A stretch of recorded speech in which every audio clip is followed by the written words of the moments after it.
podcast is part of the Sports Social Podcast Network.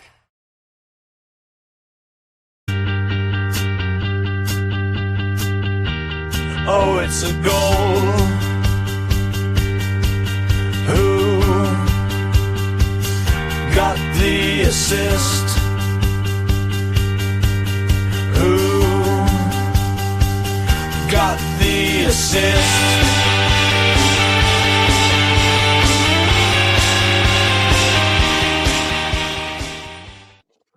Greetings and sisters, here we are once more after what felt like a bit of a long break. There's the FA Cup third round shocks, go on the Silkmen, and big clubs bullying the lesser ones. Calm down, Seagulls, they're already dead, occurred in our absence, as well as the energy drink cup. It's Carabao, isn't it? That's right. It is currently Carabao. Yeah. Semi-finals going on in the background both tonight and tomorrow. So much. Stop the football, as Dave Mitchell once said. It's too much. But yet here we are, and here to preview the upcoming influx of new intrigue as chips and fixture swingers come onto the horizon, but in a couple of weeks. So we can take a deep breath as we are here in the eye of the storm. Joined as always by Sam. How are you, mate? Yeah, not too bad, thanks. I'll tell you what, and we've seen it in the comments in the live stream chat already. It's felt like a nice little break over the last week or so. I know it hasn't actually been that long in reality, but given the quick turnaround of the previous 4 game weeks, I think we all needed a bit of a breather. So I feel very refreshed, ready to go again. And I did miss the fact that there wasn't a deadline over the weekend. It was a little bit strange, but refreshing. It was nice. How about you? Did you enjoy the little break? Yeah, no, I had a bit of time on Fantasy Bundesliga this weekend, so yes, I alongside. It's really weird, actually, just as a quick tangent. So there are a few games that were called off because of the snow over there. And their solution would cause riots in FPL, because what they do is they give the average score for those players. They don't have double game weeks. They just give the average score. So you had stuff like people having the backup goalkeeper for Werder Bremen, who's Karl Hein, the Arsenal legend, the second best Finnish Arsenal player ever, behind Carl Jenkinson, who played 2 games and got loads of saves. So basically it's the same as you shoving in a backup goalkeeper who'd got a penalty save in FPL with a guaranteed 15-pointer. Really weird stuff. But yeah, no, it was nice, and spent some time with my family. Remembered who they were, which is always quite nice after a very difficult Christmas period. And yeah, I'm refreshed and ready to go. Yeah, looking forward to getting back into it, I guess. It did feel like kind of, it was really kind of congested, but yet we had a bit of a break. It seemed a bit odd, didn't it? Yeah, I mean, there's been loads of football going on, so there's been no break really for the teams or the players, but because it's not been Premier League football over the last, 2 sets of fixtures, obviously we've had the FA Cup third round, which is always great fun. We've got the Carabao Cup going on in the background now. It's still relevant football and it's interesting to us, but you can watch it just as a neutral or as a fan rather than a heavily invested FPL manager. So yeah, it's been quite nice and refreshing. Anyway, that's a very long-winded intro. As always, we are Who Got the Assist, and we are back today to run through everything you need ahead of Game Week 22, we hope. So starting off on the agenda, we'll have a quick look back at Game Week 21, the results, and generally how we did during that Christmas fixture crunch over those 4 game weeks.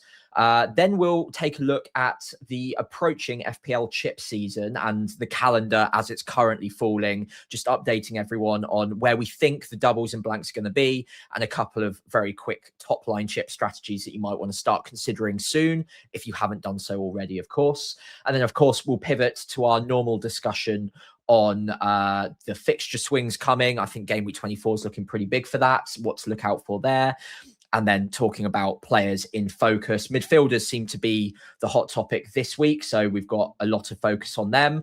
And then, of course, on to form versus fixtures. 1 week punts makes a return, as always, alongside best captains. And finally, what we're looking at doing with our teams. If we can even remember what our teams look like at this point, Tom, because it's just been so long. Can barely remember. Maybe I don't want to. Tuesday, 13th of January. It is Newcastle Man City going on in the background right now. I think it's halftime in that game in the first leg of the Carabao Cup semi-final. 0-0 there, as far as I'm aware. And of course, we've got Arsenal Chelsea tomorrow evening. So yeah, I would personally be holding transfers if you can, because 2 big teams that we're going to have quite a lot of FPL interest in are yet to play tomorrow. And you'd imagine they go fairly full strength as well. So yeah, I'd be probably trying to be patient if at all possible. Yes, definitely. God, feels like a long time ago that we were having deadline off deadline off deadline. Ended with game week 21, that final midweek set of madness. How Yes. did you come out of it, Sam? And also, kind of generally, how was sort of that kind of 18 to 21 period for you? Yeah, so game week 21 in isolation was fine. It wasn't a big moving week, as many of the weeks recently haven't been for me. 58 points, so it was a smallish green arrow, I think of about 20k places. I was not looking forward to the game week at all. I didn't think my team was very well set up, so I will take that green arrow and run. Largely due to a Brentford player, but not the one that you might expect. It wasn't Thiago. I don't have him. If I did, I'd probably be much higher ranked after the last couple of game weeks. Instead, Kelleher is my saviour. Picked up his second pen save for me in just 6 game weeks. I don't think I've ever had a penalty save from a keeper before. So to have 2 in a few weeks is quite something. And he picked up the clean sheet and I think a save point and a bonus point as well, 13 points from him. Double Arsenal clean sheet in my back line, Gabriel and Timber. Hall picked up an assist in that great game between them and Leeds, 4-3. And I played back 5 actually for the first time, I think, ever in FPL. I went 5-4-1. Alderete and Anderson didn't really do anything. Neither picked up Defcon. In my midfield, very disappointing from my 3 big hitters, Cunha, Saka and Foden. Anderson was the one who actually delivered with an assist from him, and obviously picked up his Defcons as always, so 7 points, and then Haaland captain for 12. So I benched the Liverpool boys. They didn't do anything. Ekatike obviously didn't play, but I was planning on benching him regardless, and looking forward to owning them this week. My Christmas period, I think I went from about 300k to about 300k. So it's almost like nothing ever happened. Bit frustrating. I really wanted to make some make some progress rather through the ranks. Hasn't happened. But I've got a couple of free transfers, and I feel like I've got a bit more of a plan going into the next few game weeks as well. So I'm optimistic. Interested to hear it later on. All right. Yeah, all good. I suppose it was one of those weeks where it was very, very close. Like you kind of just eked out a green. I had a very small red. I think it was kind of a 1k drop, something like that, to 83k. Basically, the red arrow swung on that big chance missed by Gabriel in the last minute of the last game. He was on 2 bonus before that, I think. Someone can if it wasn't quite that, but it was a very, very tiny margin. I mean, stuff like that, stuff like Chow getting a -1 after a comedically terrible first half. All of that didn't really help, but yeah, I'm not really too annoyed about that. 81k to 83k, 2 points below safety. I did Gabriel and Rice in for Hincapi. He went off on the 57th minute, which was quite pleasing. And Saka, who was again subbed off early. I'll talk about him later on. The first half of that game, Sam, I was absolutely hating not owning Saka. Like I kind of forgot. You know how you can sometimes kind of build that narrative in your own mind, and then something you see it in front of you, like, oh my lord, what have I done? But after a while, it sort of evened out, and Liverpool did play really well. That was a really kind of astute defensive performance, I felt, especially in stopping Rice from galloping. I thought that was really key to how they did. Again, kind of Harry Wilson, that man Harry Wilson, who just can't stop at the moment, and Thiago with the main stars, not much else going on. And really, it was a week of minimal threats, minimal dice men. I think I had 2 and 2, and it's likely to continue next week to give a bit of an inkling into where I'm looking for my midfield move, which we'll discuss shortly. And yeah, overall, Christmas was for once an excellent few game weeks for me, turning into that survival mode that we discussed with Mark, FPL General. Kept my rank going in the right direction. I went from 130k to 83k in that time. But it's worth underlining that, as I said sort of a few times, that there's been a lot of luck. There always is in FPL. But certainly with my performance here, I mean, Bruno getting injured that week, I mean, that Thiago stayed rather than being sold for Ekatike. Like on that pod that week, I was saying, yeah, I'm going to sell Thiago for Ekatike. That's the way I'm going to do it probably. Bruno was injured, and it was like, oh, okay, well, this is an obvious solution. So then Thiago stayed, and then he'd done nothing. But out of nowhere, we had the last couple of hauls. Buying Chow and getting that random goal off him a couple of weeks ago. I think I bought him after the brace, just because I was like, well, okay, yeah, sure, he's 4.9, why not? And then did nothing for me for a few weeks, and hey, I spiked it. I suppose the core of my game has been simply nullifying threats and hoping to spike variance, which I have done. And you've done pretty much exactly the same thing, and it's just not worked out. Like it's incredible, really, how kind of these small, fine margins have created such a vacuum between us. But I can't imagine it's going to stay that way for too long. But yeah, I'm delighted with how I've done. Just need to keep chugging on as we hit quite an interesting part of the season. So, I mean, for sure. This is a game week 22 preview, but the reason kind of as Sam said earlier on, think of looking ahead so much and kind of neglecting the next couple. We're kind of labeling this the eye of the storm or the deep breath before the battle, as Gandalf would say. Is that it's a weird little interlude period, isn't it, Sam? Like teams we've loaded up on have a okay couple of games, like City have United away, Burnley at home, but most of us have got 2 or 3, Arsenal, Forest and United, and there's precious little on offer over the next 2 other than Spurs' couple of games as West Ham and Burnley to really attack. And it kind of looks like these next 2 weeks coming are indeed I suppose a bit of a time to actually recuperate from the madness of Christmas, exit survival mode. Well, maybe not for me, but maybe for a lot of people, and start to lay down plans, as you've mentioned, for the business end to come. Yeah, exactly that. I think looking ahead a few game weeks, if we cast our minds back to game week 18, 19, 20, I had kind of mentally pictured game week 22 and 23 as roll weeks, just to try and bank those transfers for the upcoming swing in game week 24. And then again, I didn't know when, and I didn't know exactly which teams, but knowing that blanks and doubles are coming and chip season's coming, it's always nice to have a few free transfers banked.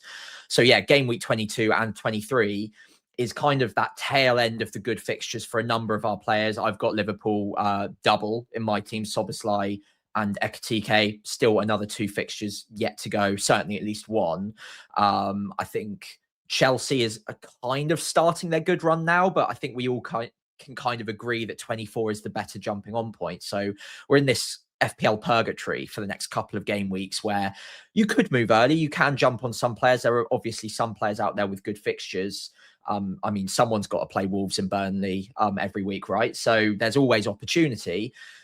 But at the same time, the really strong swings seem to be slightly further down the line. And then, of course, we're starting to all work out and do the maths behind when the doubles and the blanks might be falling, which is coming pretty shortly. Should I roll straight into that, Tom, or do you want to talk more on the next couple of game weeks? No, I think that is kind of it for the next couple of games. We will definitely cover it in form versus fixture. Definitely cover it in the midfield, kind of route around. Martin in the chat's really spoken about already about what do we do with Cunha and things like that. That is definitely all coming. But for now, chip season is coming, and It feels like it's not. It feels like we're not ready for this, but it does feel like it's going to come sooner than we think. And well, very lucky to have you, Sam. I'm lucky that you've already done a lot of work on this. There's a good video, a long video on Sam's channel, FL Pricey on YouTube. Do check that out, which discusses this in a lot of detail. But yeah, I suppose I'm going to sit back, have my beer, and you're going to talk me through and talk us and the listeners and the viewers through what the outlook is for the upcoming end of the season, the business end of the season. Yeah, sure. So I'll try and be as succinct as I can. But if I ramble on, do cut me off. That is absolutely fine. So next few game weeks, it's pretty simple. There'll be single game weeks. If you're watching on YouTube, you can follow the illustration. I'll try and map it out verbally for anyone without the visual aid. So game week 22 through to game week 25, basically single game weeks. We shouldn't have anything to worry about there. The only thing that I pay attention to is the Carabao Cup semi-final results. Of course, we've got one leg of it happening today and tomorrow before game week 22. The second leg will come between game week 24 and game week 25. So by the time we get to game week 25, we will know the finalists in the Carabao Cup. The Carabao Cup final itself is held on the weekend of game week 31. So a little ways off, but it will be a blank game week for the 2 teams who make the final and their opponents in that game week. Now, there's one fixture in particular that if a certain team goes through, that is Arsenal, it's more likely to be brought forward than the others. The reason being that Arsenal and their opponent in game week 31, Wolves, if that fixture has to be a blank in game week 31, it can fit into game week 26. Now, the reason that one can and not the other three is because Arsenal are sitting pretty at the top of the Champions League group right now. It's very unlikely that they're going to need a playoff to get through to the next round. In fact, it might already be physically impossible. I don't know. But either way, it's mathematically irrelevant. So they will have a free midweek in game week 26. That means the fixture can be brought forward and they can double there. Of course, it can go to other places. But usually, based on what we've seen in previous seasons, they try to bring it forward just to get it out of the way, because Arsenal are a team that could have other doubles later on in the season because they'll probably go deep in other competitions. And the organisers will assume that they can do that. So that fixture, Arsenal Wolves, could be brought forward to game week 26 if Arsenal progress to the final of the Carabao Cup. The other three, involving Man City, Newcastle, and Chelsea, well, all of those three, either their opponents, in Man City's case, Crystal Palace, or Chelsea or Newcastle themselves, will likely be in a playoff in European competition in game week 26, meaning those fixtures can't be brought forward. They would probably have to go backwards. So that's most likely to go to game week 33. So that would be the other double game week based on the Carabao Cup.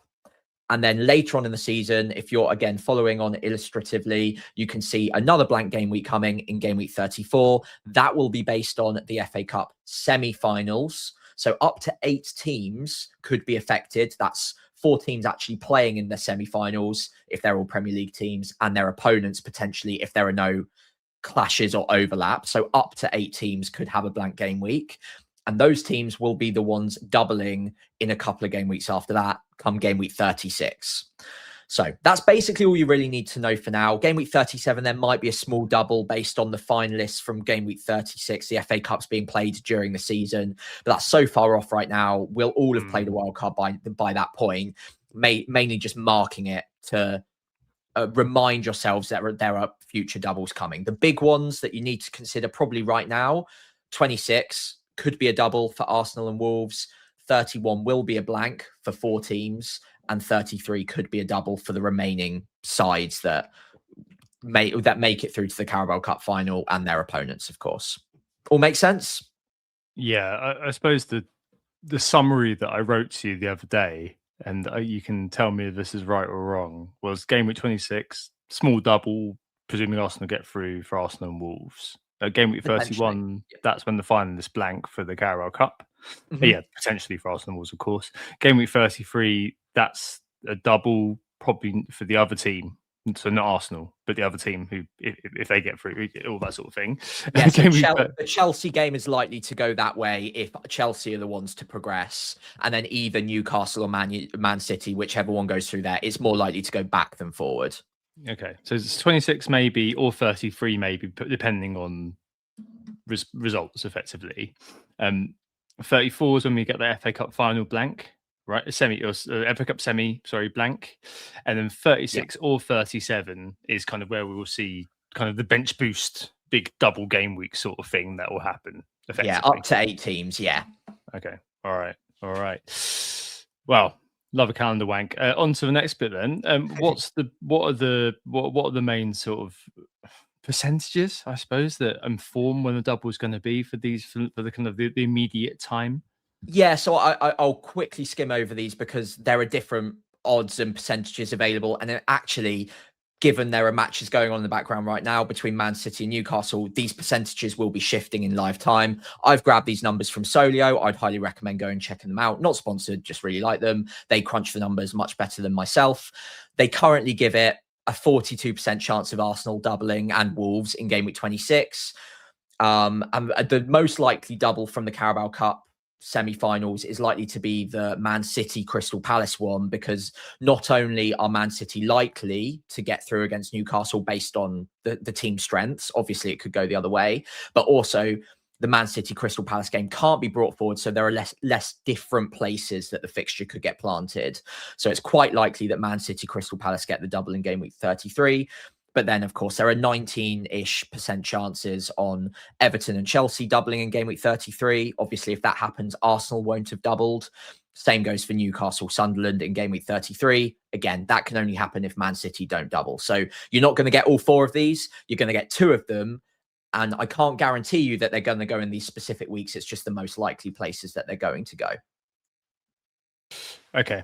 I suppose it's one of those things that is still up in the air when it comes to it. But I suppose it's really important to think about that those 2 weeks are so contingent on the EFL Cup, the Carabao Cup sort of outcomes. When's the second leg again? I suppose the first Between 24, leg 25. Okay, so we'll know at the end of kind of going into game week 25 effectively which one of those is likely to be a double. And I suppose it kind of is helpful that a lot of people, especially if the likelihood does seem to kind of back the Arsenal Man City as being the double. A lot of us will have double Arsenal anyway for 26, and the likes of Matthias Mane, who will come up in this pod, it will probably be quite an accessible individual when it comes to Wolves for many teams. And then when we look at kind of 33, that I suppose may depend on other chips. So if City do get that Arsenal and then Crystal Palace double, and then Palace have got West Ham, Man City around, then I suppose a lot of that. But a lot of the time, I suppose people may have come 2 or 3 City already right now, which kind of is quite helpful. I don't know whether you'd be selling. You almost definitely wouldn't be selling Haaland, barring injury. Foden, iffy. He has seen a lot of sales recently, as we'll discuss later on. But getting in players to optimise for that one, I mean, that might be fun. But when you wildcard, and I suppose there's an early outlook that you've generated just for each of them, which is quite helpful. Just to bear in mind for now, just to have in mind there's potential ways in which we could route the way forward.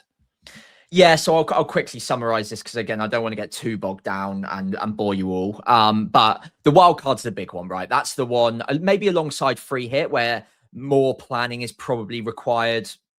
Bench boost to a certain extent, but wildcard's the big one. A lot of people are talking about using it right now. I would say there are 3 ideal windows potentially to use it. One would be pretty soon. So some people are using it now, but I would say game week 24 is a good fixture swing. That could be quite a nice time. You won't have perfect information on the doubles and blanks, but you'll have a little bit more, and you might be able to start painting a picture. We might get provisional announcements of where fixtures might go. We got that last season. So game week 24, you can attack some fixture swings. You might be able to start setting up for double game weeks as well. Game week 32 is going to be probably the most popular one, if I had to guess, giving you the opportunity of dead ending your team into game week 31, i.e. one of the blanks, wildcarding out of it to set up for the final few double game weeks. And obviously then free hitting would then be popular probably in blank game week 34 when it's the biggest blank of the season. Some people will use the free hit to attack a double game week. I think this season it's less likely that will be the case because all of us have bench boost and triple captain left to play. So you're probably going to want to use them in the double game weeks more often than not, which gives limited opportunities for where you could use the free hit in a double because there's only a limited amount of doubles. So free hit, I think it will be more popular to use in a blank. I would suggest that 34 would be the more popular week to use it because it will be the bigger blank most likely, unless all the Premier League clubs go out of the FA Cup before the semi-final, of course. And yeah, the final opportunity to wildcard is that late wildcard after the game week 34 blank. So instead of dead ending into 31, you could dead end into 34 and then wildcard out of it and really attack the last few fixtures. But that's quite a short-term high upside one. And of course, not many of us have the stomach to wait that long on a wild card. Bench boost triple captain, I'm not going to bore you with it. Target the double game weeks and you probably won't go too far wrong there. Yeah. I think that bench boost, I suppose, is kind of depending very much on how many teams double and when. I think most people kind of be out to optimize for as many double fixtures as possible. The magical 15 out of 15 doubling, especially if you get to game week 30, double game week 36. That's when you're like, sod it. You know what? I'm just going to go all in. Yeah. No long-term picks anymore. And free hit, I think, would be an interesting one. In terms of whether you take it offensively or whether you take it defensively, as we see every year. I suppose it's very different nowadays. Whereas in the past, it was a lot more sort of a bit random, I guess, when double game weeks would happen. Whereas now, because you've got the carve out with the fixtures, games, it's a lot more predictable. Yeah, 100%. I've just noticed that I've made a typo on the bench boost one. It's not double game week 34, it's 33. So my bad. But yeah, I hopefully that summarizes it all for you. I would also say, and I've added a note for anyone who's able to watch this. Option one with all of these chips is always whenever your team is set up or needs it most. Like, I can only give general advice here on strategy. There's always that element of play it your own way, as James likes to say on Planet FPL. It's really important not to just do this because other people are telling you to and forgetting what your team looks like. I would never want to suggest that these are the only ways to be successful. It's just these will probably be the most popular ways, and given I don't know what your independent teams look like, this is probably the general advice I could give. Yeah, no, I feel that because there are a lot of people who have kind of gone now and gone recently. And Nobby was saying in the chat that he did it a couple of weeks ago and has been afflicted by 50-50itis a little bit, and those sorts of things are always going to happen.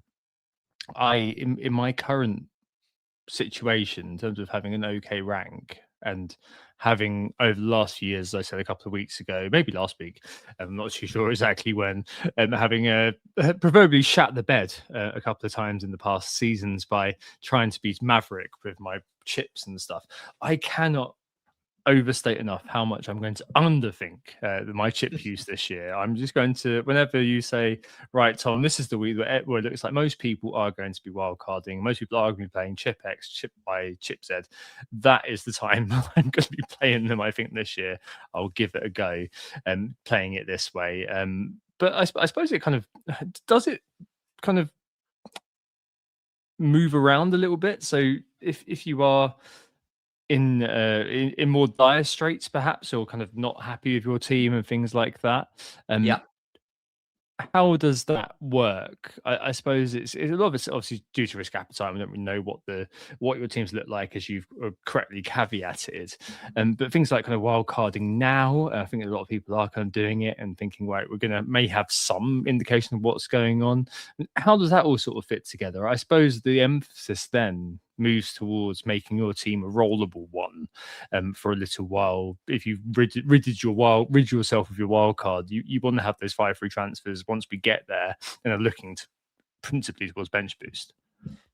Yeah, so I think if you're struggling a little bit at the moment, the earlier wildcard opens itself up to you a little bit more. One, because you're probably not all that happy with your team. You want to make gains, you want to get points. And I think when you get to the doubles and blanks of the season every year, we underplay how important just the regular game weeks are. That these are still weeks where you can make massive progress. So, I mean, we've got 8 or 9 good game weeks. There might be a one double with triple Arsenal in there before we get to game week 31. But up until that point, there's plenty of time to make significant progress. If you think back to 8 game weeks ago, 9 game weeks ago, a lot of our ranks were very different. Not mine, because I've just been in purgatory forever, but everyone else's seems to have moved around quite a lot.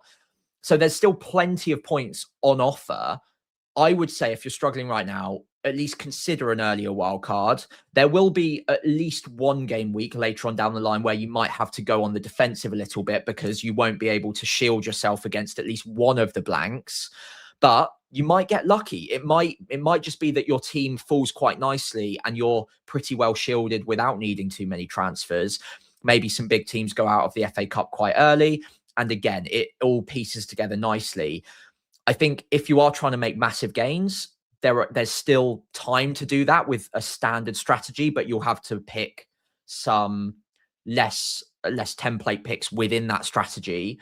However, if you go with a completely different strategy, it's higher risk, as we always say, but it can go both ways. It can yield very, very good, high reward results if it does go your way. But of course, it can also end in flames as well. So I would open yourself up to an earlier wild card if you feel like you need it, because it's still a strategy that can absolutely work, and it's likely to give you a number of players that other people in the next few game weeks are not going to get to, because a lot of us will be saving transfers and playing on the back foot because we're trying to prepare for a later payoff. if you go on the attack now, you can gather all those points up earlier, and hopefully that gives you enough of a boost to get ahead of people, and maybe the upcoming doubles aren't as painful, or the upcoming blanks and doubles aren't as painful as they are presumed they would be if you don't have all those chips in place. Yeah, absolutely. So I suppose there will be a small crowd on wildcard now. And I suppose it's easy for me to say, as I'm obviously not on wildcard now. But if I were wildcarding, I'd be doing everything in my power, linking to what you're saying and what I said a minute ago, to save transfer ahead of this sort of busy period, which may mean a couple of rather inopportune picks for the next couple of weeks before the real big fixture swing, which is a nice segue into the next bit, which is these fixture swings are coming. Because, as we said, the next couple of weeks, a bit like FPL purgatory, not much going on. Well, I'm sure there'll be a lot going on, but it does feel like kind of making those sort of big moves, which could swing your rank either way, really do come a fix to the fixture swings. And game week 24 plus, I suppose, is the time when these things really happen. So Arsenal become better, Bournemouth and Chelsea and Man United do become better as well. Brighton too, and then kind of from game week 26, you see Palace have come into good fixtures, as do Villa, although arguably Brentford and Bournemouth for Villa on the FDR are quite tough, but in reality are probably all right. And then later on, like Liverpool, Fulham, come into really good little runs as well. Not going to go into it too deeply now, but suffice to say, there are a few swings coming, principally actually for teams in the top half of the list alphabetically. Coincidentally, I'm just being lazy. I haven't just forgotten the others, but for some reason it seems to kind of coalesce around these guys. And yeah, it's worth having that in your mind, and it may impact how you approach the next couple of weeks, whether you're wild carding or figuring out kind of the best transfers to make.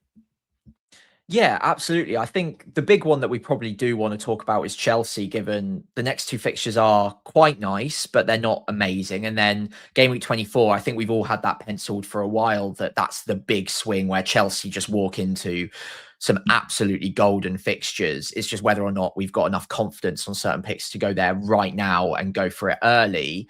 Man United as well, awful next two, and then the fixtures turn a corner very quickly after that. Arsenal as well. I mean, a lot of us already have that triple up, but getting on the right triple up ahead of a upcoming double game week potentially could be really powerful. And even aside from the double game week potentially coming, it's a good run of fixtures and you want to be on the right triple up as quickly as possible. Aston Villa as well, Bournemouth too. I mean, these are all teams where I could name a good couple of picks that I'd be confident do well given the fixtures. I suppose it's about prioritization for me right now, and why I'm not confident of making my moves this week is one, because the fixture swings haven't quite happened yet, but there are a number of picks that I just do feel like I need a bit more information on potentially to make the right move, because the transfers between now and game week 31 are going to be very precious, very powerful, and I don't want to end up doing what I did with Ekatike, basically, and getting rid of a perfectly good pick in Thiago, wasting a transfer, getting rid of him, potentially wasting another one to bring him back in later on, or another forward. I don't have that luxury. And I don't think a lot of us do have that luxury without the openness to start taking hits in a few game weeks' time. So yeah, that's why I'm maybe a little bit defensive this week and next, potentially, unless there's a golden opportunity that presents itself. But game week 24, I really want a bank of free transfers to then use that week as the springboard to go on the attack, really shuffle the pack ahead of some nice fixtures for a number of pretty powerful FPL picks. Yeah, I mean, making a move this week, I'm very tempted to do it. And I think that in that context, I favour kind of investing rather than short-term dice rolls, basically, for the moment, given kind of the context. And obviously, you know, given voice what you said, if you can roll, do. But if you can take an opportunity to get one of the players in who do suit the fixtures ahead, well, I'm not going to say no, because I might be doing it myself as well. But yeah, I think that, you know, next two, as you said, probably are the ones you look at and think, yeah, that's roll FC effectively. But there is a lot of kind of movement at the moment in the transfer market. Not quite as crazy as it has been recently, but there is a lot of action surrounding midfielders, especially, which I suppose we'll talk about this week as we go into kind of previewing more. But hopefully that was useful in terms of just kind of getting on your radar what's looking ahead. Thanks so much, Sam. That was really, really helpful. I hadn't seen those slides at all because I've been very, very busy at work today. But that was really cool and really, really handy. And no doubt we'll run through that again when we get to we'll get some clarity when we get to game week 25, 26. Midfielders, lots of action in the transfer market. The runaway price changes seem to have slowed down a tiny bit, dare I say. Just because a lot of people maybe use their transfers up. It was a bit of an indifferent sort of, mare week the last time round, etc. There are kind of the cursory sort of moves in and out, which we will sort of discuss later. That's Gabriel still coming in, which we won't discuss because I think that one's academic. But players like Thiago being bought, Ekatike is actually the second most sold player. We'll talk about that as well later on. But principally, a lot of the focus is around midfielders being sold. Interestingly, Semenyo, who's grabbed the brace thus far, is the third highest player sold. But the likes of Cunha, who I'm looking to move on, Saka and Foden are probably the ones which seem to be kind of losing. Managers are losing a lot of faith in these guys. Maybe not so much Saka actually, but Foden is the most sold player at the moment. I suppose the merits of selling each, Sam, let's take them one by one as quickly as we can. We do have a lot to get through still somehow. Yeah. To load our book like this, but hey, there we go. On the plus side for Cunha, new manager bounce, Michael Carrick back in to save the day. But on the other hand, it's been disappointing in terms of output. I don't think you should charge yourself for buying him for those free fixtures, but been very disappointing. And it is City and Arsenal next too. So I suppose if you bought him a couple of weeks ago, he's definitely risen in price. So maybe you want to bank that to add to your kind of war chest later on. And also maybe you want him to become another asset who plays Man United and Bruno anyway later on. So maybe this is like a good time to bridge it, I suppose, and kind of sell Cunha and then 24 by Bruno. And so it's a nice way to kind of make that money for 24 or, free up routes to other things when that swing happens. So for me this week, I'm pretty set on selling Cunha. But you said you're not sure. You might end up saving. Yeah, I might hold on to him. So put it this way: if I had the money in the bank to do it, I'd buy Bruno immediately. That's Fernandes, and just get that done. No question about it. Just because he's the one midfielder I am absolutely certain on. I will want him again very, very soon. Ideally, game week 24 onwards, the next two are not ideal. But for the sake of knowing for sure which player I want in that position, I would just get Bruno Fernandes. Given that I don't have the money in the bank, the decision becomes much more complicated. I can get to Bruno in a couple of game weeks. That's absolutely fine for other players. But is there an opportunity to look at someone else in the meantime in the Cunha position at a cheaper price that enables me to get to Bruno in a different position later on down the line? I think crucially for me, I don't want to take a 1 or a 2 week punt. I want the midfielder that I pick to replace Cunha to be one that I have probably all the way through to game week 31, in all honesty, if possible, because looking ahead, we quickly eyeballed a few of the fixture swings. I don't want to be wasting transfers. I want to be able to be really powerfully using all of those extra transfers over the next few weeks, get Crystal Palace in game week 26, 24, get on the Chelsea boys, etc., etc. I think with Cunha, I'm not loving him as a pick. I don't really want him in my team any longer, but Man City as a fixture, I don't think it's the worst. Obviously, new manager bounce at home at Old Trafford. Cunha should still be getting the minutes in that fixture, you would think. Maybe a new system gets a little bit more out of him. He's lost penalties, but he's got a more creative player behind him in Bruno Fernandes again. It's not ideal, but I am wondering if, for the sake of more information and for me figuring out exactly which player I want to replace him with, I don't mind using game week 22 as that research pack for me to try and figure out which player is the right one. Pretty much all of the players on screen now are in my consideration to replace Cunha, and I really don't want to get the wrong one. I really don't want to waste the transfer on the wrong one, especially with Chelsea players. I'd love Palmer, but I just don't think I can go there at the moment. The injury concerns, the fact he's quite expensive as well. Enzo looks like a great pickup, but we haven't really seen him under the new manager all that much yet. I just feel like I need a little bit more information on quite a few of these picks before knowing which one is the one. Can you convince me on any of them? Any of them taking your fancy in particular? So I suppose this time last week I was very kind of bullish on Palmer, just simply because I can. Like I can do Cunha straight to Palmer, I know what the models are saying, which is buy. But I simply don't believe. I don't believe the expected minutes that are being posted. And Ross Neal said, and you never know. You can put stock in this because it's not as meaningful like a game versus Charlton. With all due respect to Charlton, as some of the others that they've got, but he missed that game an injury of some kind. But principally, their fixture schedule is absolutely mad, Sam. I mean, there's a Carabao Cup semi tomorrow. 3 days later, Saturday 3 p.m. versus Brentford. And then it's a Wednesday evening, then kind of the evening game versus Paphos. So maybe a rest for that one. David Luiz's Paphos, actually, it's worth mentioning. And then Palace on the Sunday. And then Napoli away that midweek. West Ham 3 days later. Arsenal return game 4 days after that.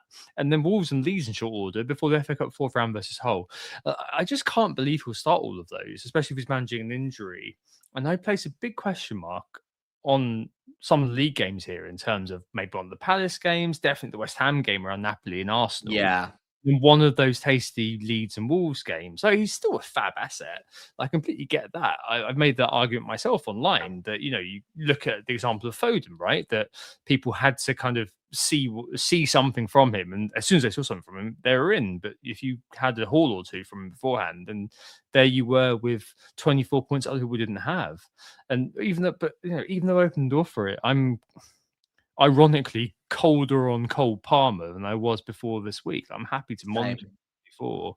And Enzo, I think I'm kind of, I don't know, I'm less high on him than it seems like a lot of people are. Like I know the data is mad, but to me, there's an element of kind of cleaning the slate that needs to happen because we don't know how Ross Muir will use him. FPL Chewy has put together a couple of really interesting threads on X worth checking out as well. I don't know. I think with him, what's really interesting, 6.4, great price, but there's maybe an element of the halo effects of the other eights here. The halo effect being like a positive impression of one thing. I mean, that's spread out onto potentially unrelated things which share a common characteristics. So like Bruno G and Rice as number eights, people are like, oh, these have done really well. Maybe Enzo as well is like another great one. But we don't know how he's going to be used. And at the price, it's fine with possible pens with Palmer and not on the pitch. I mean, look, I get it, but I'm not entirely sure like whether he's kind of a good pick or an analytics wet dream like Szoboszlai, Paqueta, Tielemans.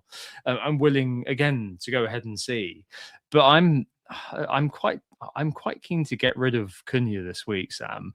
And I think that I've settled on a bit of a boring pick. So I think it's a Morgan Rogers for me. He may not be beloved of analytics, but he's a big rank threat. I think so. Getting on 50% owned, has great fixtures until the end of the season. And crucially, he's got the minutes. Everton next, who are definitely looking worrying at the back, especially with Keane out now and Tarko being a bit disappointing recently, according to anecdotal evidence. He and Villa definitely outrunning their expected data, but as a long-term hold, a player like that feels like the correct answer for my Cunha replacement. That was kind of plan A for me way back in game week 18-19 last year when I was looking at what I do at this point, because he covers in the O threat. He's a set and forget investment and has minutes over the long term. It's not an exciting answer, nor an analytics approved answer, but I feel like he might be the correct answer. But there are lots of options here. I mean, Semenyo tonight is putting his hand up for those who don't have Triple City or are moving on Foden. I think there may be some people, Sam, who are looking to sell Foden and buy Semenyo after tonight. There's Wolves in 2 weeks, though.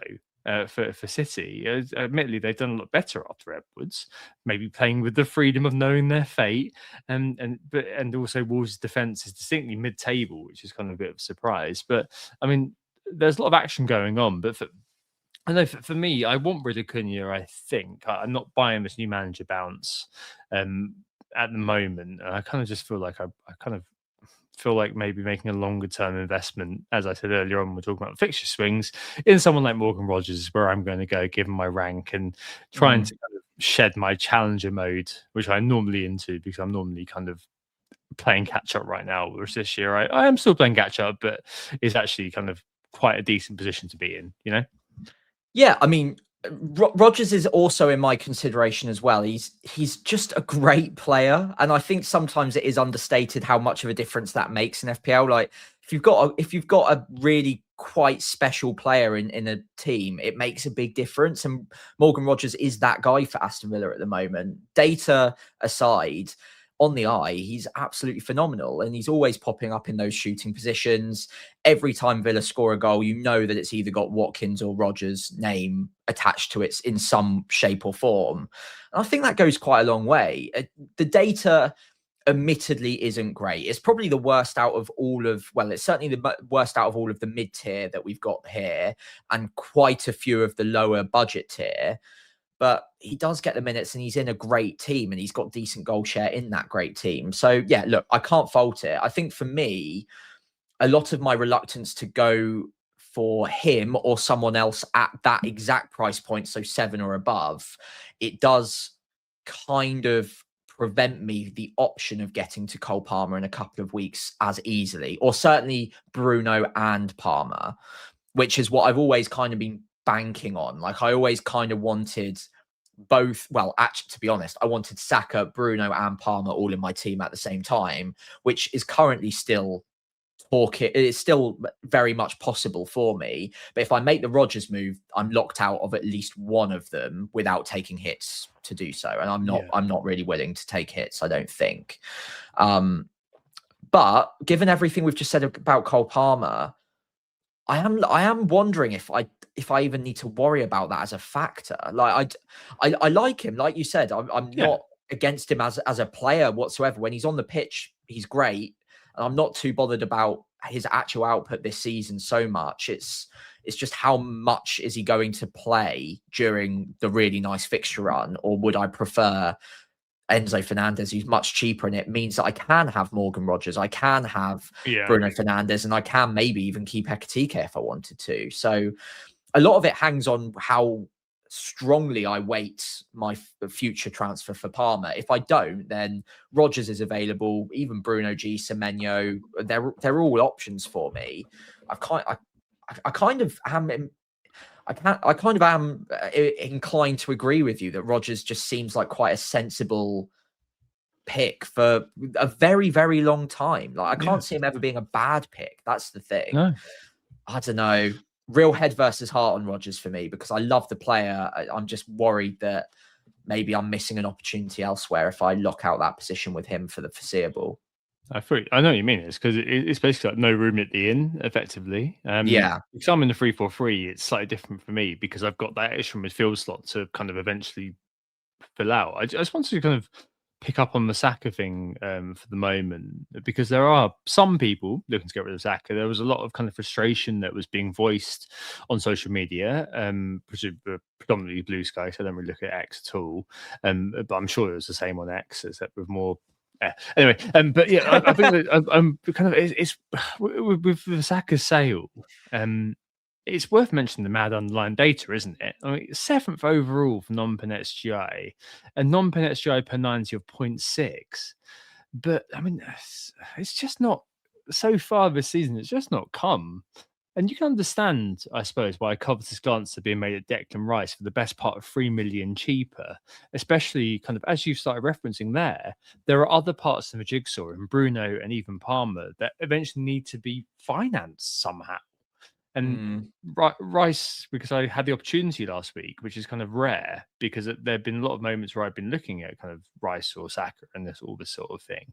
Last week, because I was making a tilt transfer, I've kind of done it, and it's maybe I'm sure in a few weeks' time I'm going to be kind of cursing myself. But at the moment, I'm in that situation where I'm kind of maybe if I'm in that situation, I'm kind of quite glad that I did it. It's just like, you know, something triggering you, just making a horrific breakup that you had to do, you know. But obviously, you know, I've done this move, and I'm now a Rice owner. I'm kind of all right with that. But as a current owner, Sam, how do you feel about that? If you know, a Bruno, Palmer, Rice, Foden, and another, or be it Rodgers or someone else midfield, is kind of a better thing rather than rather than having Saka in there. The value equation between the two feels a bit. I don't know. It feels a bit off to me. Yeah, I mean, look, you've made the transfer, so we know, I guess, which side of the fence you lie on. I'm very on the fence at the moment. I feel like I am in a slightly toxic relationship with him at the moment, where I know, like, we all know what he's capable of. Like, it's not just me sitting with him and thinking, oh, he's going to surely come good any day now. A lot of us are doing so. The data is still great. He's still getting the opportunities. He's still putting up all of the underlying numbers. And in fairness, he still picked up 11 attacking returns this season. It's not nothing. He's still ticking along pretty nicely. The problem is the game has somewhat changed this season. And if DEFCONs weren't a thing, I don't think there'd be as much of a conversation about Rice. He's obviously got that open play threat. He's got a bit of set piece threat, but I think Saka would edge it without the DEFCON as a factor. But the game has changed because of the DEFCON. And actually, just anecdotally watching football matches now, it's less weighted towards the open play threat all of a sudden. And it does feel like set pieces are much more important, and exploiting those sort of singular chances. And Rice is very good in those moments.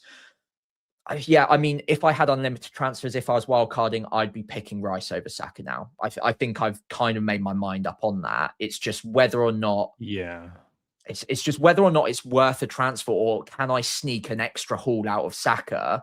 Because I think if they were exactly the same price, I would imagine that Saka, over a 5-game week stretch, could beat Rice quite comfortably if you just rolled the dice a fair few times. Like that, there's a good chance that Saka over the next few game weeks can beat Rice, especially with a double game week coming. But given the minutes are being managed somewhat, and given that we know Rice is also capable of those hauls now, and the floor is higher, at a cheaper price, I do question why I'm not just making the move at any given game week. But it just never feels like, I almost need to get drunk and just do it, I think, and just get it done. Like, to tilt myself into doing it, and then, okay, I've ripped it off, it's done. Yeah. I don't need to worry about it anymore. But I can never logically think of a really strong, powerful reason to do it immediately. It's always like, yeah, maybe in a few game weeks' time, if I've got a few free transfers, or if I need that money elsewhere. But I'm not that tempted with Palmer at the moment, so I don't really need the money elsewhere. So it's like, well, I could just hold on to Saka and hope that him becoming more differential could be powerful for me. But I think Rice is, I honestly, I think Rice is probably the better pick now. I really kind of do. And especially with the double game week coming potentially, if one of those two players is starting both matches and getting 90 in both, it's Rice, not Saka. And that worries me, because part of the reason I'm holding on to Saka is because I think maybe he's the future captain in game week 26, maybe even a triple captain. But if he's getting 30 in one and 90 in the other, or 260s or something, I'd prefer Rice, because he'll get 90 in both and probably end up with 20 points across the two. I don't know. That's the end of my monologue. Sorry. Gabriel, it will be Gabriel triple captain anyway. I think it will be Gabriel captain. That's my problem. That's why I'm thinking maybe Saka needs to be moved on, because if I'm not going to captain him even in the double game week, what's the point? Yes, no. Sorry. I'm with you. The only thing that's been raised in the chat, and I completely agree with this, is the piggy bank option for the next couple of weeks to move on to Bruno Fernandes. Happy to monitor as why I'm selling Cunha. Man City and Arsenal are not the fixtures I'm looking to buy him for. But Fulham 24 after that, sure. I'm all right with that. And then, Carrick's at the wheel, guys, it'll all be fine. But from playing Man City and Arsenal in short order, guess what that means? The rest of the season is pretty clear. And also, that means that the fact they've got no other cup competitions, what they're going to do, they're going to focus on the league. Like, then you're looking in 24. Like, he is my 100% top priority in game Yeah. 24 to buy in Bruno Fernandes, because he's just going to Lock be it there in for the rest of now. the year. And the thing that, joyously, my long-term, my season on bowl claim that will have triple United could well come to pass, Sam. I'm very excited by this. But yeah, I think that, there are some who are saying, yeah, I'm just gonna get Bruno in now. If you're on wildcard now, sure. I mean, I think I'd almost definitely just put that in and set up for kind of the later period. Just have him in, more than likely to get returns somehow against both of those teams. But in terms of kind of buying in as a transfer, I'm happy to let that kind of settle down when it comes to United for the moment. But yeah, I mean, Saka could be a great piggy bank to get you there. In a couple of weeks, just leave it for a little bit. By that time, you have more free transfers. If you're kind of embarking on your rolling plan, then you could do, Saka to Rice and then move things around a little bit. It might be that Foden's useless then, or it may be He's already useless. I know. It might be that Semenyo has established himself. I've seen a couple of people online saying, "Yeah, I'm doing Foden to Semenyo. I've seen enough." It's worth noting on Foden that he's got the Wolves in 2 weeks, and Phil, we're still kind of 12th overall with the underlying non-pen data. I mean, the data has been producing according to the match logs has slowed down a bit, it's worth saying, especially the last game, 0 XG, 0.2 XA. But beforehand, he was scoring braces from XGs of 0.4. So let's not get too carried away just yet. I'm happy to see what happens over the next couple of weeks with Foden. But, if you've got nothing better to do, I can kind of see, but that's kind of if you've got a lot of free transfers in the bank sort of thing. Yeah, I suppose we've got to talk about Bruno Guimaraes, haven't we? I mean, when will it end, Sam? Never. There's so much jam in there, especially with him taking the pen last time around. The pen takers being subbed off. Just a machine at home. I feel it's like 8 in 10 of his points scored at St James's. But it feels like I've just got to grin and bear it. But fair play to those. I remember, I remember a friend of the pod, Adam, who came up from Bristol for the last London meet, saying, he just shits points, especially at home. Fair play if you've got there, and you've had an absolute blinder and loved having him. He's great. He is a great footballer, but it's just one of those things that there's always a yeah but for me in terms of buying him in. Maybe like Rice to a lesser extent, almost. Yeah. I struggle to get on board with the idea that he's like Declan Rice in the sense that a lot of people presume that he's quite good on DEFCON. He's not. He's really not ever really getting there on DEFCON. So he's not your classic number 8 this season where it's like, okay, well, the floor is high. That's the thing that maybe puts me off of him slightly, is that he has been getting all of the points. And honestly, I do not want to come across as embittered or jealous of all of the points. Well, I am very jealous of all the points, but I don't want to lessen his appeal and say that anyone who's gone there is incorrect, because that's not the case whatsoever. There's plenty of appeal there. But if I'm trying to project future points, I'm looking at the different ways he scores them. Well, the ways he scored them recently have been direct corner that's gone in, penalty goal after both of the penalty takers have gone off the pitch. And can that happen again? Sure, because he stays on the pitch and the other two don't, but it's unlikely. And then didn't he lob the keeper as well? And there was a jammy assist in there too. It's not that he can't score in those ways. It's that they're not easily repeatable in their own way. He will find other ways of scoring points, I'm sure. But given the underlying numbers, I would assume that, again, we've got plenty of seasons of data on him from previous years, and his role's not really changed. I looked at the heat maps, I've looked at the shots per 90, I've looked at shots in the box per 90. There's very slight upticks, but nothing considerable, nothing meaningful enough that I'm like, this player has changed role meaningfully. And therefore, I think it's more likely than not that he goes back to just drip feeding points here and there, rather than these regular explosive returns that he's been getting recently. I do think it's a purple patch. Is he a good pick still? Yeah, sure. He's okay, but I don't think he's as great as the last few weeks might suggest. Yeah. I hope you're right. Yeah, me Basically, too, because he's punishing me every week. I'm just more and more wrong. just do one, Bruno. Honestly, right? Okay. And in the cheap seats, there are a lot of people looking at kind of keeping up for some reason or another. And Harry Wilson again, a player outrunning his data, 11 returns from 6.3 underlying. I suppose he's a technically gifted player, which may explain it. But yeah, nonetheless, he has been amazing for me. Got my returns in several tough games as well. Joint fifth overperforming player for goals scored versus XG with Thiago at the moment, Sam. So two horses of the apocalypse for you there. But yes, still sub 6 million. Worth considering, or boat still missed? I don't know. Like, he's still made a difference for me this week. Fulham's upcoming fixtures, Bar City in 26 are really not bad. Yeah, I tell you what, I kind of underestimated what Fulham's fixtures look like up until game week 31. And of course, they will play game week 31. I think that week's against Burnley as well.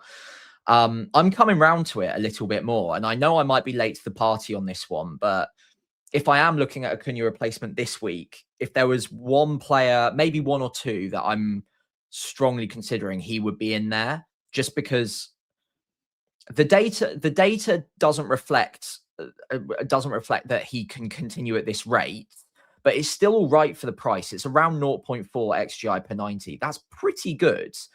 And yeah, he is a bit of a baller, a bit like Morgan Rogers earlier. Like, yeah, I wouldn't be shocked if he kept running hot for a little while longer. And the fixtures are good. I don't know if we've got them on a previous slide. Did we have Fulham on there?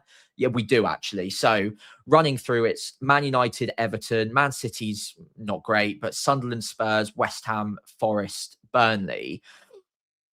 I could play him in most of those weeks, and it does help me afford other things. So yeah, I mean, I just feel like I am a little bit late to the party on this one, but I do expect him to keep ticking along. I think for the price, especially, he's very good value for money. It's just whether or not I have him ahead of a 5.5 million penalty taker from another mid-table side. That's all. Yeah, no, I feel you. So 5.5 mid-table side pen taker is obviously Tavernier. A lot of interest now. Min should be nailed, set piece should be nailed, pen should be nailed, given Semenyo's departure and Clive missing for injury. I do like Tavernier, and obviously he's going to be much loved in the analytics world. But there's an alternative narrative to consider here, Sam. Without Semenyo and without Clivert, are Bournemouth actually worse? I mean, logically, yes. Yes, they are.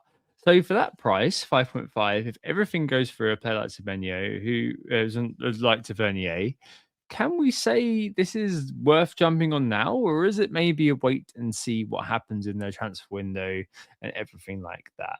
I mean, 5.5, it can kind of go the way, can't it?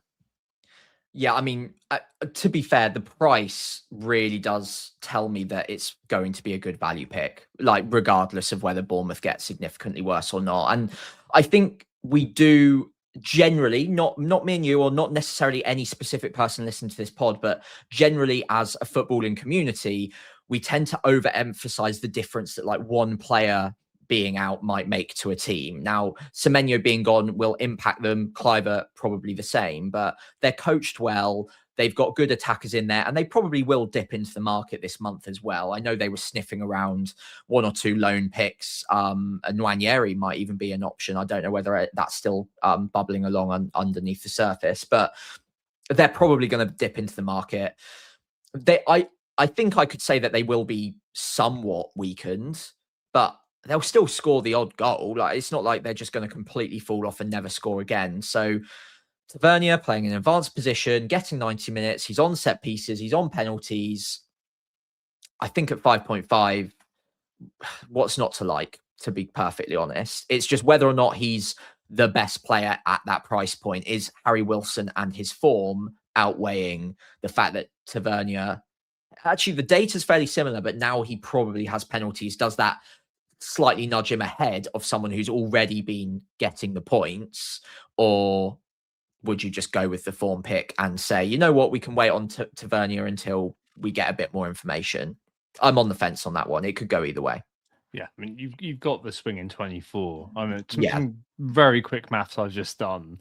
If you add Tavernier, sorry, not Tavernier, if you add to Cliver and Semenyo's XG, and take that from Bournemouth's as a proportion of Bournemouth's XG this year, you're looking at 28% of their XG missing because those two Yeah, but players they'll have left. cover that. They'll cover that a bit. They will, but it's like the quality that they've lost, I guess. So it's one of those things that we need to see, which is why I'm happy to kind of put that as a wait and see, because he's going to be accessible to you, if you know what I mean. Like, I think that's probably absolutely fine. And there are a few more maybe it here. ends up being Kroupy that's a pick. Oh yeah, exactly. It might be Kroupy versus Mane, or the vaunted Haaland, Kroupy, Mane triple up at that. No, we will see if that happens. I'll find it very fun if that happens. There's a few more here if you are looking in the bargain bucket. Janels returned either defcons or assists in the last 5 at 4.9. Lafay, much loved by anybody who uses FPL review, whether they admit it or not. On pens, maybe after that Panenka. Xhaka at Sunderland, who have a couple of really good games loading, actually. Him and Lafay. West Ham away in Burnley home, 23 and 24. And Lewis Miley as your cheap pickup at 4.4. I suppose these are all kind of, in the set if you are looking to go down that way. But there are loads of options if you're looking to go for a midfield swap this week. I think for me, kind of the solid sort of targets. I own Rice already, but I think that I definitely put him down as one. Bruno Fernandes is, after they've gotten Man City and Arsenal out of the way, but I didn't end up doing that. Suddenly, the rest of their season opens up. So I think Bruno in 24 is like 100% in for me. And then you're looking at Rodgers for me as kind of just that long-term pickup. And I'm very happy to kind of just have him there and just kind of set and forget. Invest in him for the awfully long term. Not the most sexy thing I've ever sort of kind of thought about buying in FPL, but I don't mind it. I know there's some people who are kind of looking at Enzo, but it's just not for me at the moment. It might be in a couple of weeks' time though. Yeah, I'm with you on Enzo. I think I want to see a bit more. I just want to see how they set up and whether or not his minutes do look secure, because we've talked about Palmer's minutes being maybe managed during that period. Because of the fixtures, I think any of their minutes could be at slight risk. So I'm a little bit nervous. The fixtures are great and I do want Chelsea, but I'm not quite there yet on Enzo. Yeah, I'm kind like, for me, if I was replacing Cunha this week, Rodgers, Wilson or Tav, probably the three. If I had the money, I'd just go straight to Bruno because I've just got that much confidence that he's the one I want long term, but not an option. So yeah, Rodgers maybe, could be. Yeah. I like the fixtures. I feel like it's kind of roll or make the move. All right, let's mop up the rest. So strikers, I'm going to kind of bind these together and not kind of move it and not kind of talk about them one by one. But strikers, I suppose you've got kind of Watkins right up above in kind of the premium-ish bracket, 8.8. News Marlins wanted by Roma could solidify minutes again. We'll see what happens with some Tammy Abraham links. The Ian Wright meme came to my mind immediately when I saw the name Tammy Abraham. But Watkins still produced numbers, right? Like really decent next year. He's worked his way up to 5th, despite kind of not starting all the time. And last week he was the highest underperformer, 0.95 unrealized. Classic Ollie. Last 6 weeks had the second most big chances to Haaland with 9. He mixed 6 of them. Again, classic Ollie. If whatever that's worth to you, meaning he's actually, in terms of XG, one of the big underperformers this year. And same thing as Rodgers. Really good fixture for Villa all the way. So up to 8.8, really good sort of pickup. On the other side of it, in terms of the strikers, Thiago, who's the embodiment of form versus fixtures, 3rd non-pen XGI this year, nearly 500,000 transfers in Sam. Did drop 6.9 a couple of weeks ago, but rapidly kind of going back to his peak. And in the cheap seats, you've got Mane, and if needed a cheapie, if there is that double game week, I think he becomes kind of the obvious pick, especially if you're on wildcard and in a 3-5-2, he is the obvious pick. But Kroupy's kind of there or thereabouts. And if you're looking for a striker this week, I mean, do you look at kind of, or if you are kind of looking to buy, would you be buying Thiago back this week, or would you be looking elsewhere? Effectively, is the answer to the question I want to ask you. I think this week with strikers, it's a classic, just don't move for any of them, honestly. if Ekatike was out this week, and obviously he won't be now, we've seen him play in the cup, so he's not a sell. If he was out, I would probably just move back to Thiago, regardless of the fixtures. The data's just so good. He's so talismanic. He'll keep getting 90 minutes a week now. We've seen it in so many previous seasons where you just get a talismanic forward that, regardless of the fixtures, will just keep churning out at regular rates. However, given that Ekatike is fit, and I don't have a spot that I need to sell, I'm not looking at buying him with that in mind. So yeah, for me, it's Thiago is definitely not a sell, but I wouldn't say he's a desperate buy now either, given the next 5 are really not that nice.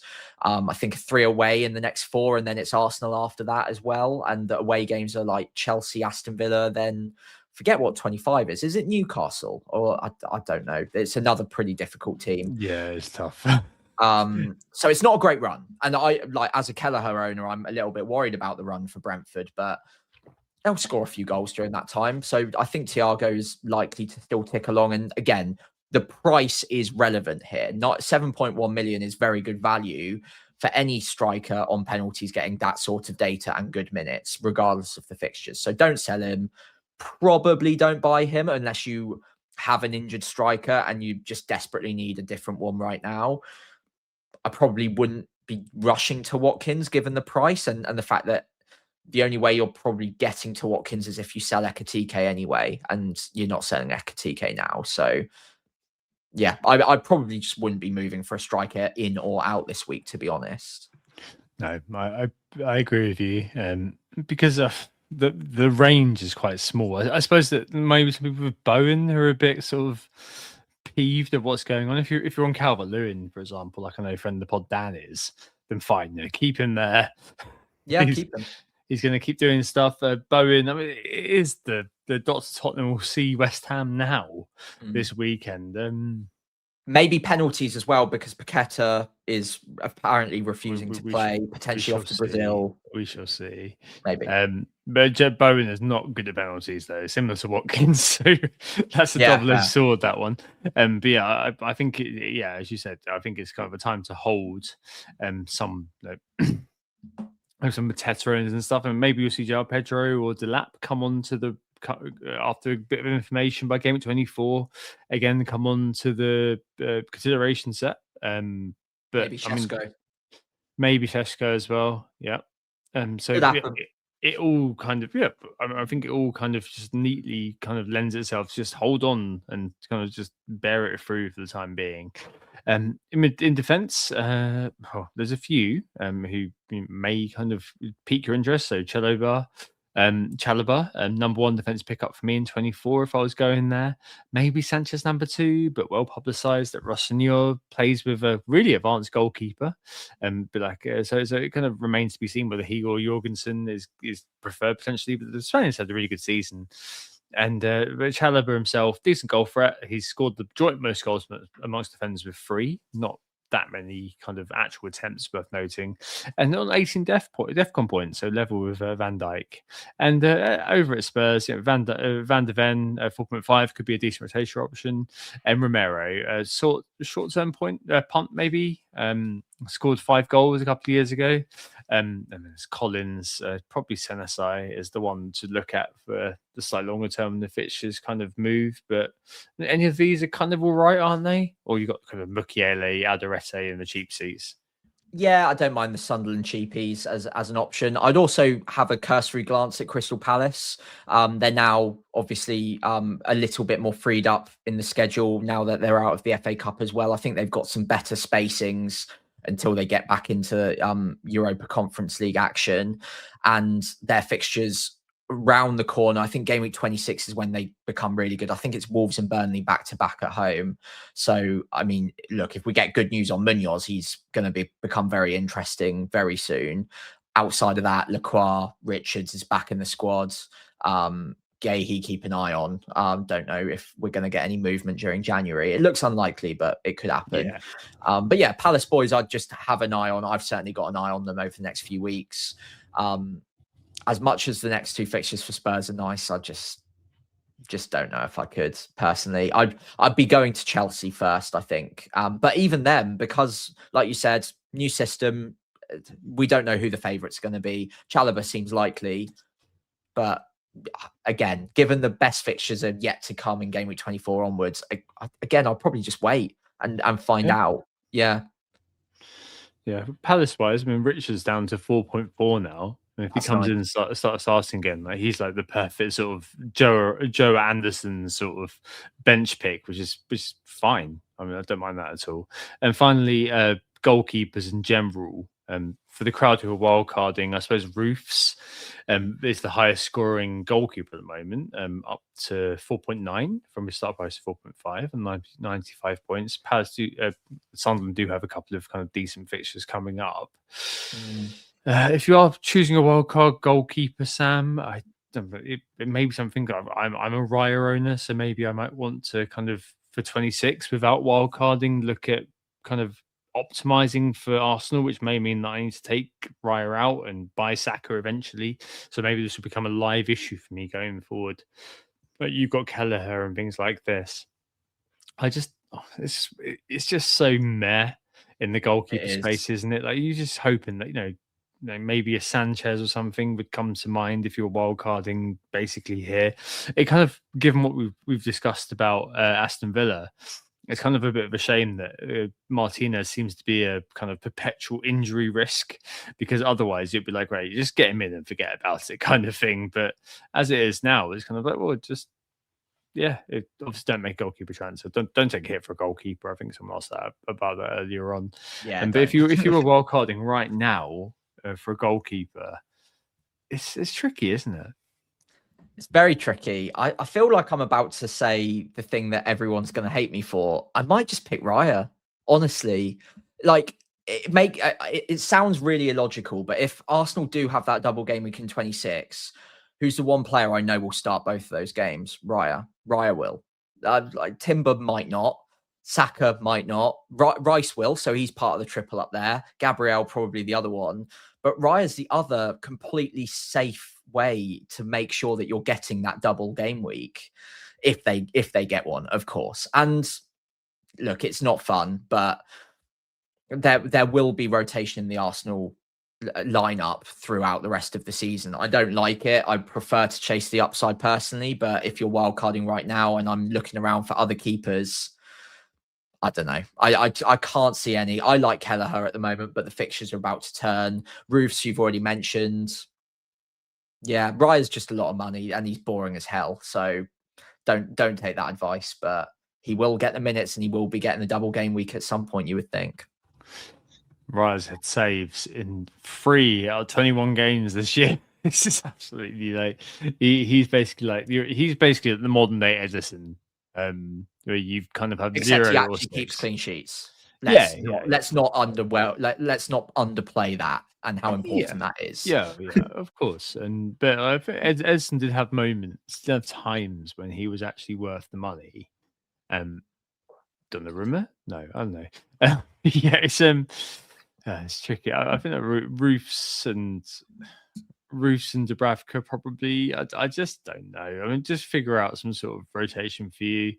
Just don't get tempted to do Jose Sarr and Dubravka ever. Just save yourself the misery of doing something like that. Even go for Bruggen and Dubravka ahead of that. But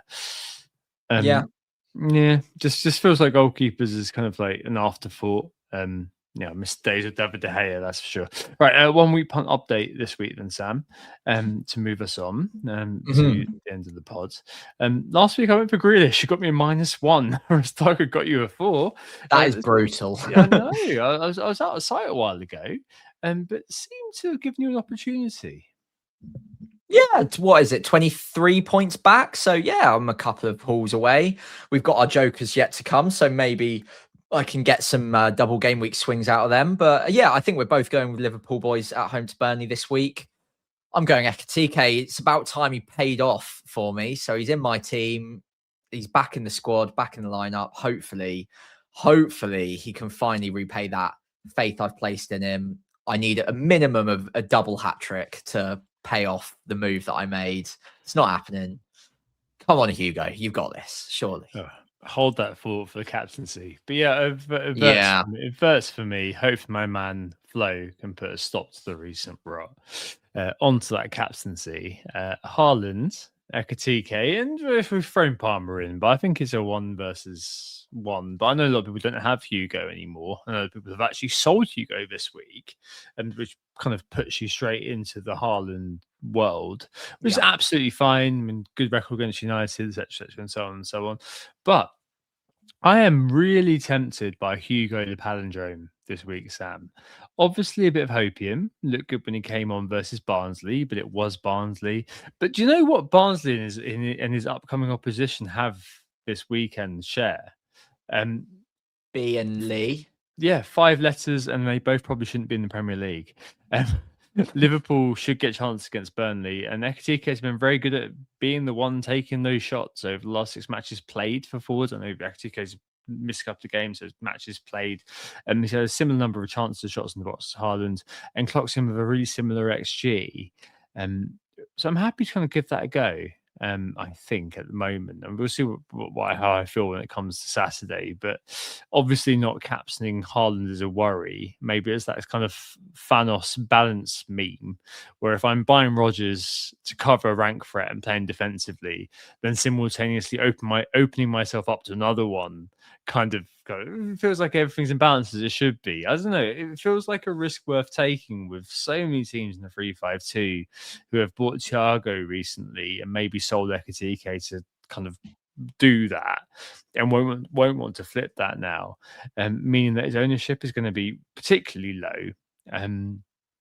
I wonder whether we might see the analytics guys actually go that way later on this week. Now he's back fit and the underlying sort of assumptions are corrected as well. But yeah, I really like it.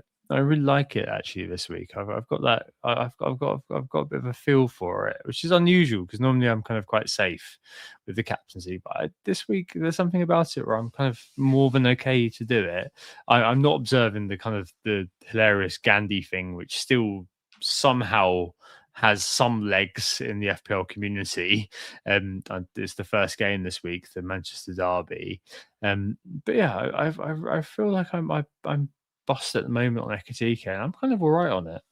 Okay, I'm not going to try and tempt you off of it. I'll be captaining Haaland against Man United, even away from home. I still think that's a great matchup for him. I know the XGC for Man United is actually not all that bad, but crucially, Erling Haaland is unbelievable. So I think I'm very happy to own Ekatike. I'm delighted to have him this week, especially a little bit more differential than he would have otherwise been.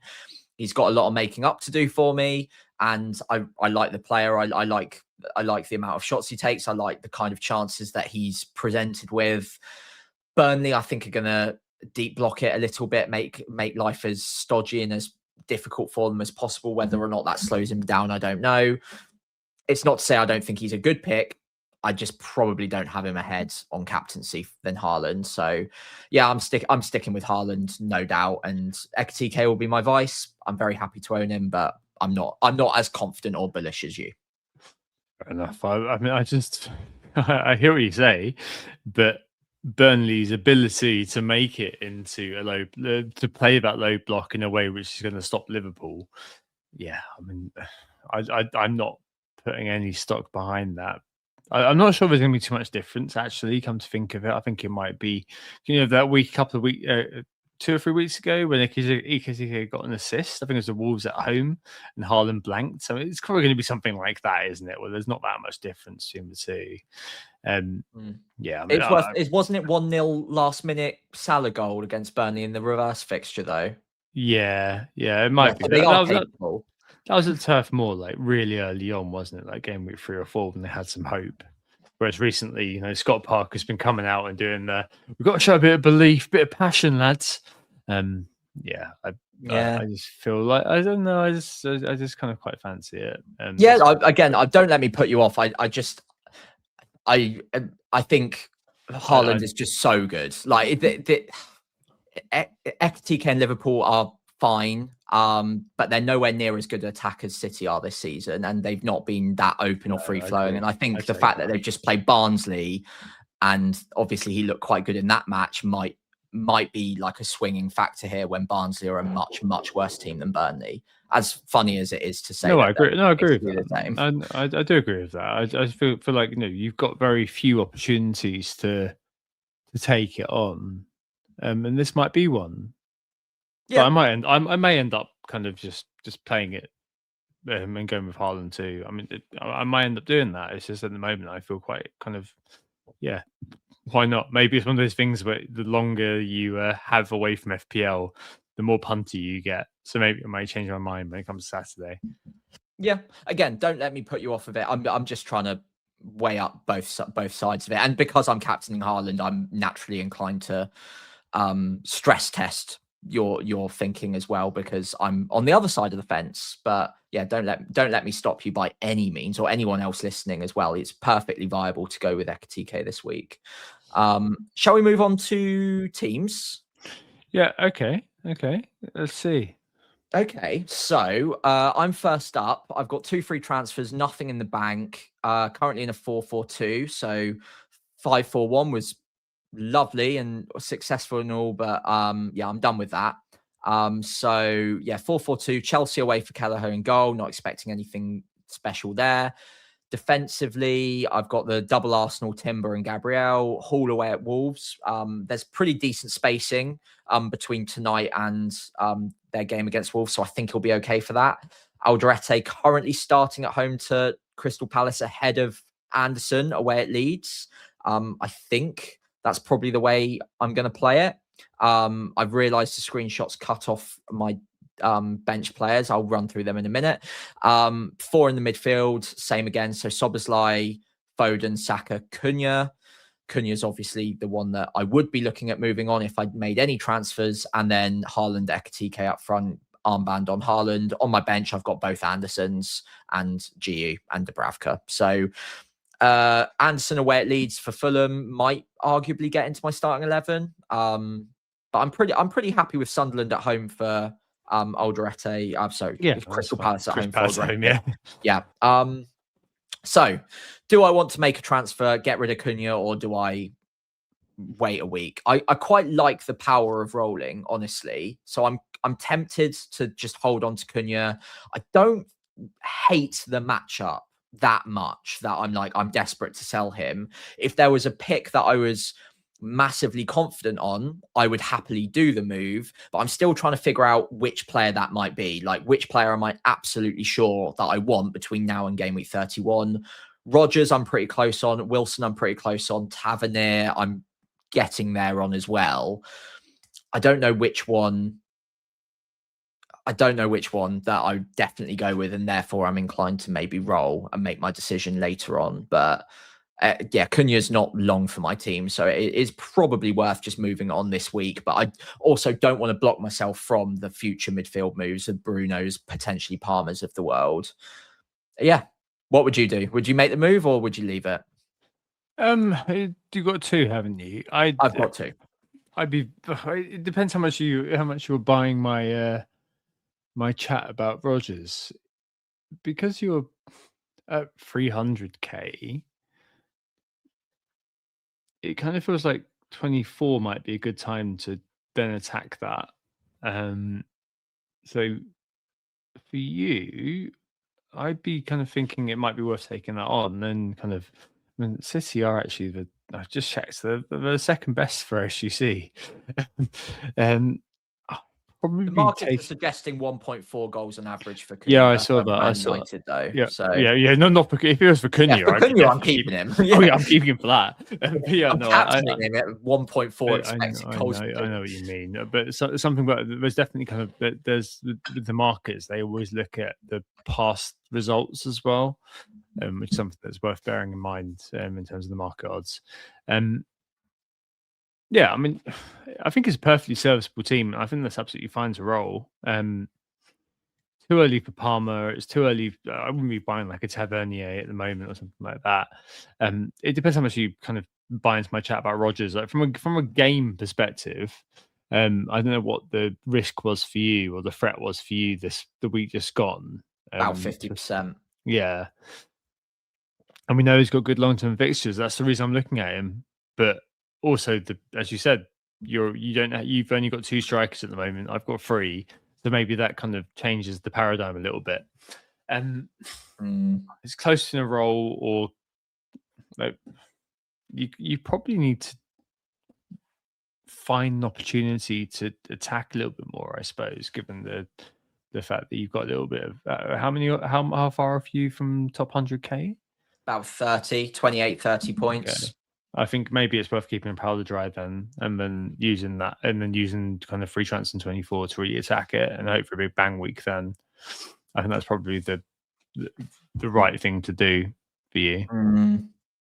It's just, I think Cunha's more the problem next week because it's Arsenal, and I don't really want to play him then. No, but it's like, can I find a midfielder that I'm not only happy with for this week, but also is much better than Cunha next week, and also happy to hold on to? If I can find that midfielder, then I'll probably just make the move, because it's a move that I'll probably make in a week or 2 anyway. So yeah, Rodgers, Wilson's got good fixtures as well. So I wonder if saving the money and just going with him might be a good answer, and it allows me to make a few I'm never going to be turning you off Wilson. It's worth noting, if anyone cares about this sort of stuff, that Wilson was very, very close to going to Leeds in the transfer window. So maybe there might be something there. I don't know. I'm never going to say no to you, but I will say no to you, Brian Wilson. He's rubbish, Sam. Don't look at him. But yeah, I'm never going to say no to anyone looking at Brian Wilson. Fulham are motoring on pretty well at the moment. So maybe, with the extra transfer over me, it might be worth kind of saying, right, okay, I'm just going to free up that cash, and then later on I can make other moves elsewhere. Yeah, potentially. Well, yeah, I'm not gonna figure it out right now, I don't think. But yeah, Rodgers and Wilson are probably my 2 favorites right now. I'm not quite there yet on Enzo. I just don't want to lock myself out of Palmer in a couple of game weeks if he ends up being the option. But I'm kind of almost there on thinking he's not going to be, and therefore Rodgers is fine for me. I don't need to worry about that extra money that I could save. So yeah. Anyway, on to your team. How are you setting up, Tom? Yeah, not too bad. So 3-4-3, Raya in goal, Chow against Wolves. We'll see how that one goes. Gabriel, and currently Tarkovsky's on the pitch, but that may change because Cunha is currently on the pitch, and that may change as well. If I bought Rodgers for Cunha, then Tarko would go on the bench and O'Reilly would come on the pitch. I think he got started in the 61st, 62nd minute. Yeah, same as Foden. Yeah, so I think that probably is the time when he goes. Wilson, Foden, and Rice out front. Katike currently got the armband on, but we'll see how that one goes. And then Haaland and Thiago.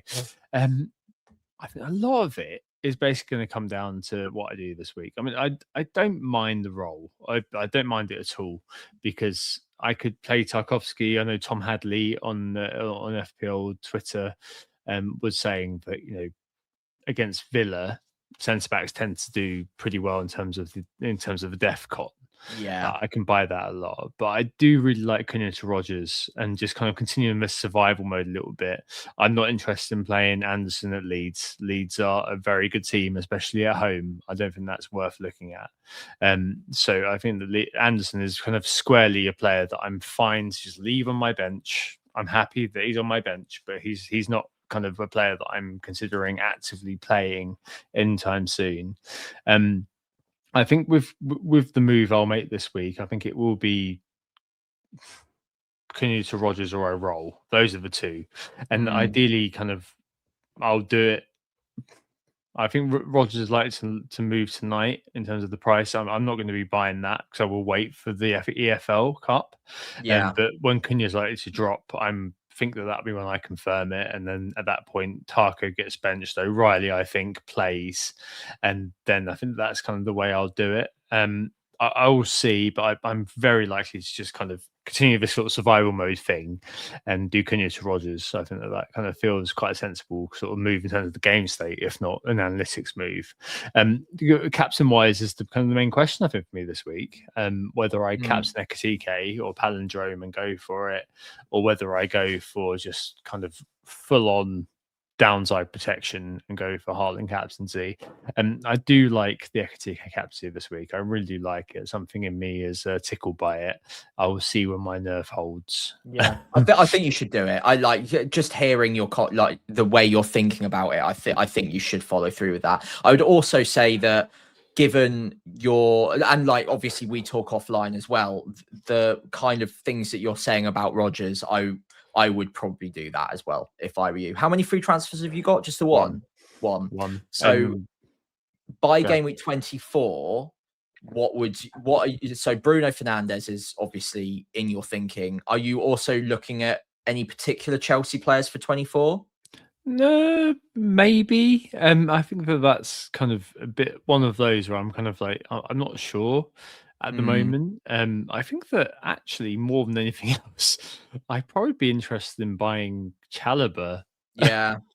Looking at your team structure, I was like, who are you even selling to get to a Chelsea midfielder at that point?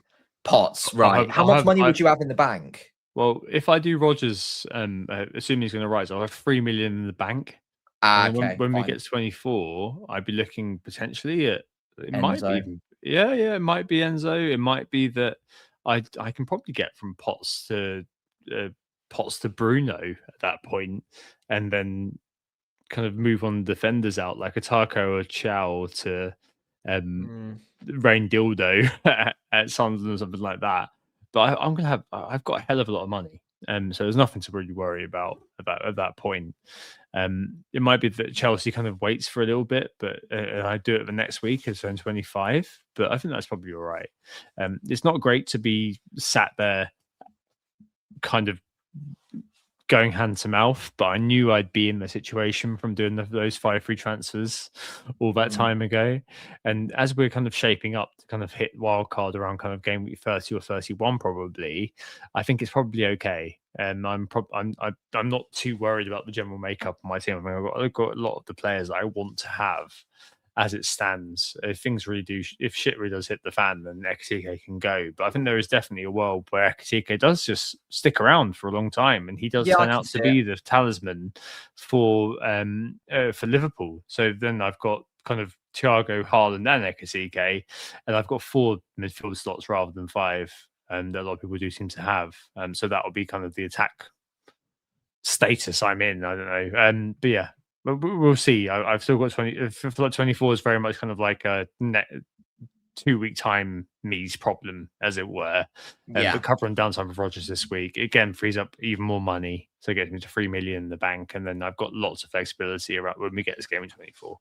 Yeah, I was only asking mainly just to make sure that I wasn't advising you to go a certain way and then you being blocked in 24 from something you were desperate to do. But it sounds like you've got the plans in place, especially for Bruno, which seems like the big one in game week 24 for you. So yeah, I think you're all clear to make that move. And I mean, just I'm pretty close to Rodgers as well now, given everything you've said today. So I'll see if I join you on that one.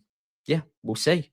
Anything else that we need to round off? No, that's it. I think so. So as always, thank you all so much for listening today. Hopefully you've enjoyed the pod. We have been Who Got the Assist. You can find us on Blue Sky at Who Got the Assist, all written out one word. FPL Pricey for me on there. On X, it's WGTA_FPL. FPL Pricey for me on there. And on YouTube, it's Who Got the Assist, all written out. And FPL Pricey for me as well. And if you did enjoy the pod, we'd really appreciate it if you could give us a follow on those social channels, but also give the pod a 5-star rating wherever you're listening to it. And of course, if you're watching along on YouTube, leave a like, hit subscribe, and we'll be forever grateful. Thank you all so much. Yep. Thanks, everybody. Thanks, Sam. And thanks for being with us. We'll be back next Tuesday as usual. So yeah, hope you look ahead. See the upcoming chip season swings and figure out your midfield pick. And we'll see you next Tuesday. Oh, it's a goal. Who got the assist? Who got the assist?